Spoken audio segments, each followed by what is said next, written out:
next life awaits you. This is a simulation of what's next for you. Choose a main trait that will determine your next adventure. The trait you're about to inherit will determine your next ending for your life.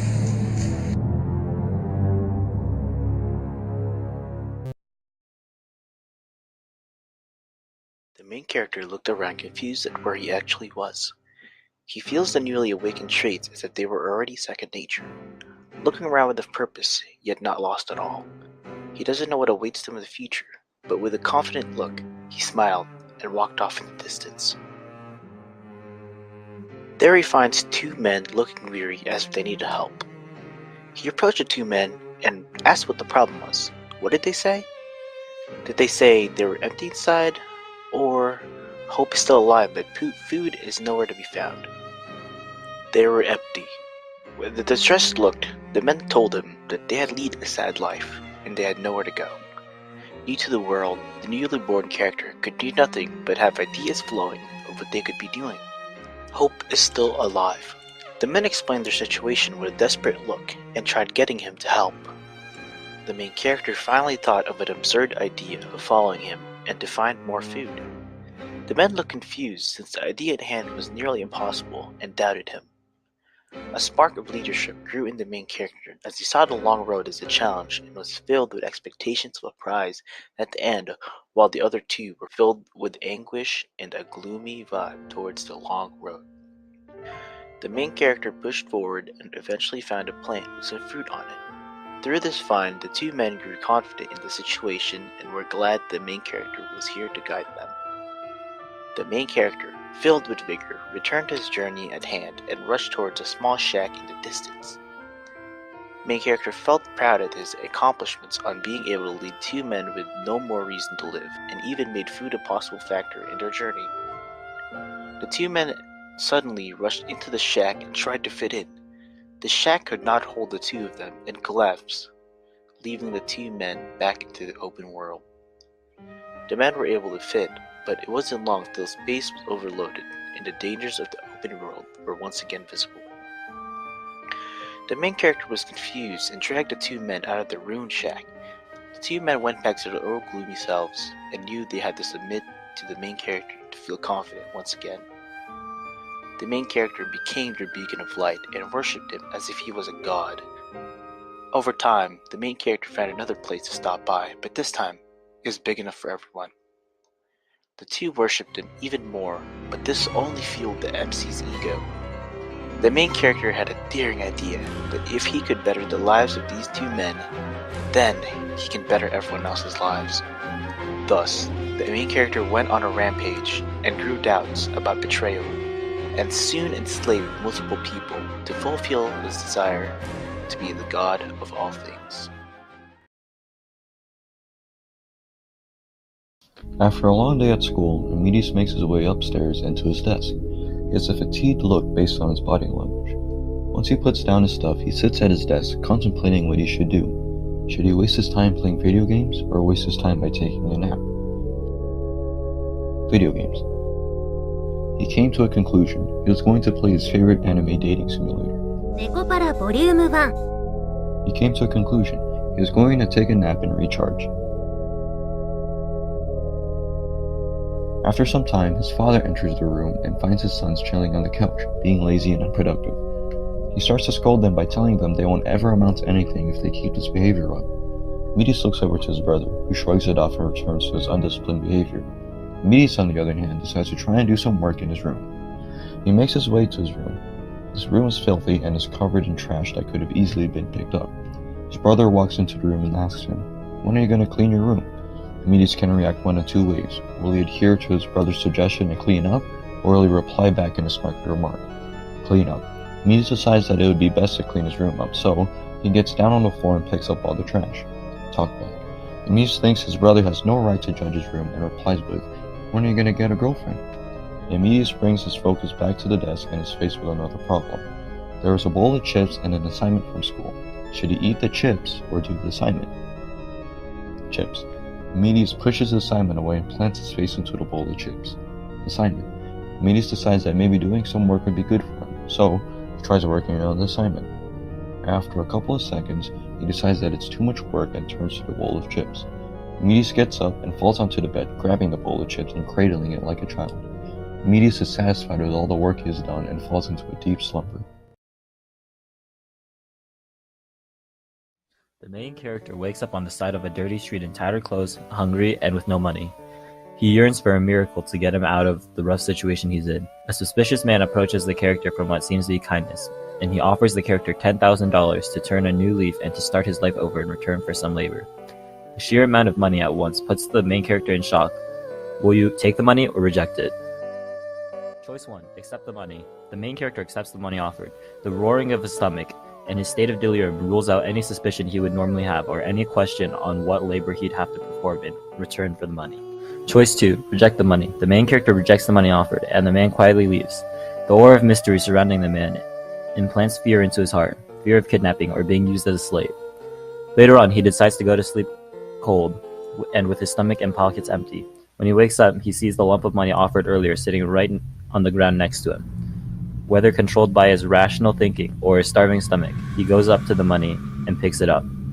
He thinks, no one will ever know I took it. He uses the money to rent a decent apartment and buy a used car, content with his recovery from homelessness. One day, he hears a knock at his door and opens up. There stood the suspicious-looking man right in front of him, reminding him of their agreement, which had flown right past the main character's head. He is told he has to rob a bank.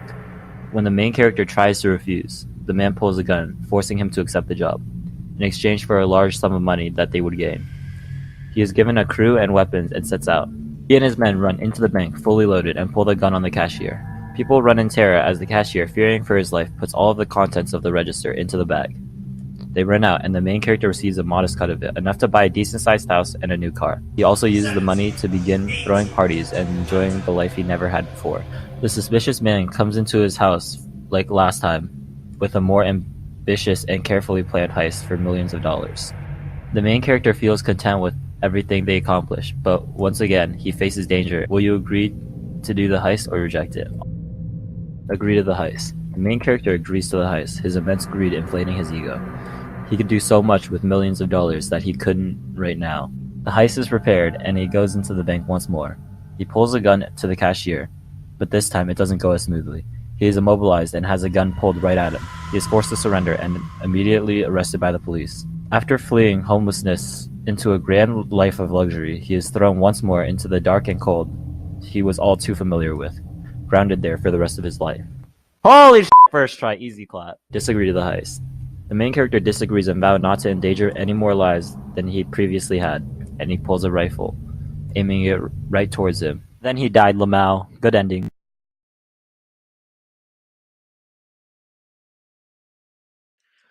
This story of pride and wrath heavily shows the rewarding and dangerous nature of leadership. At first, the main character was nothing but a clueless person, but over time found people lesser than him. Through this finding, he achieved nothing but a boost in ego, making his confidence rise through the roof. The confidence he achieved allowed him to appeal to the emotions of the two men, and over time they thought it was the logical thing to follow him. This only increased his power and influence, and in this case for the worse. The food the main character found sealed the deal that the two men would follow him forever, since he basically saved their lives and was in debt to him. The small shack they found actually represented the two men's place in the world, and that represented the world that they got cozy in, which is the main character's small world in life. The breaking of the small shack showed that by overloading the main character with confidence, his ego burst and turned him into someone who considered himself God. Thus the two men were back into the big world where they couldn't trust anyone, and not even the person who saved their lives. The story represents the tough world we live in, and how our small spaces could collapse at any moment, but we always have to adapt and survive.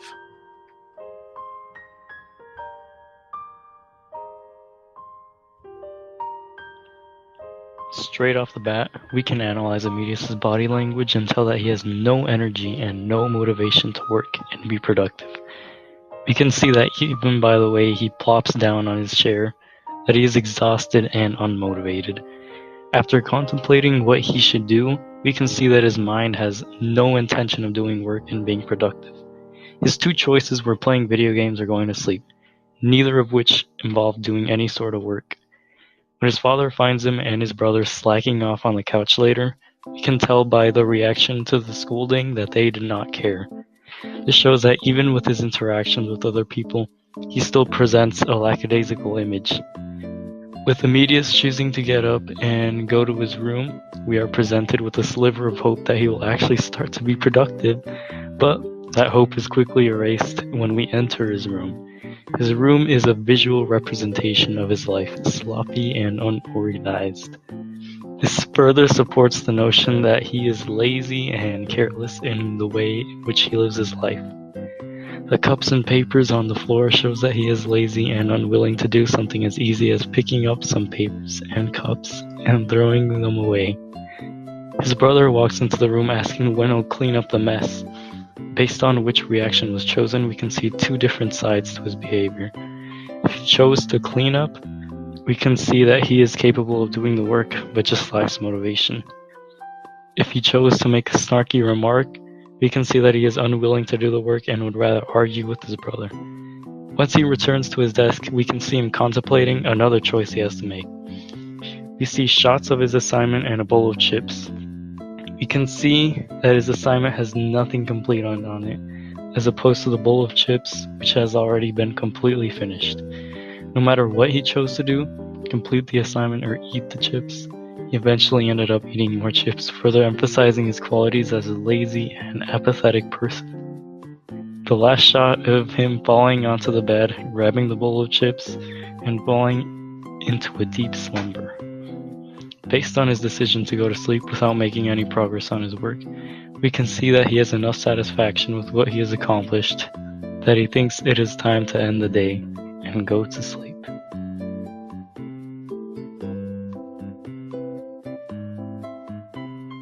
In the beginning, we can see the main character is slumped over and cold. He is very hungry and has no house, characterizing him as desperate and in need.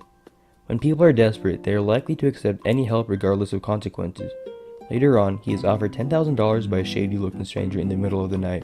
This gives him two choices: to accept the money from the stranger or reject it. Due to restraining circumstances and depleting resources, the main character is most likely going to accept the money.